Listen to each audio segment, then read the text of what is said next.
మండపల్లి గ్రామ సర్పంచ్ మాజీ సర్పంచ్ గారు ప్రతాప్ రెడ్డి గారికి, అలాగే సీనియర్ నాయకులు సీనియర్ సిటిజన్ రాఘవేంద్ర సార్ గారికి, ప్రతి ఒక్కరికి వేదిక మీద ఆమె అందరికీ నమస్కారాలు తెలియజేస్తూ అందరికీ గంగా భవాని ఆశీస్సులు కలగాలని, అలాగే ఏదైతే గంగాపుత్ర సంఘం ద్వారా నేను గత 15-20 సంవత్సరాల నుండి నేను చూస్తున్న గ్రామంలో మండపల్లి గ్రామంలో ఏదో ఒక సందర్భంలో గంగాపుత్ర సంఘం వారు ఏదో ఒక కార్యక్రమం నిర్వహించుకుంటూ వాళ్ళ ఉనికిని చాటు చెప్పే విధంగా గ్రామాభివృద్ధిలో పాల్పంచుకునే విధంగా కార్యక్రమాలు నిర్వహించుకొని నేను కూడా చూస్తా ఉన్నా.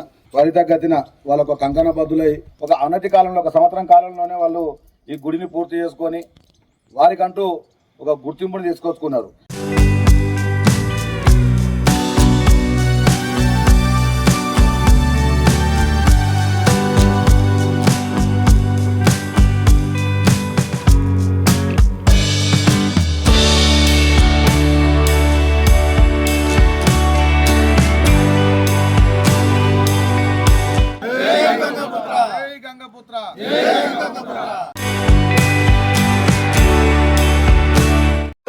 జై గంగాపుత్ర, జై గంగాపుత్ర, జై గంగా భవాని.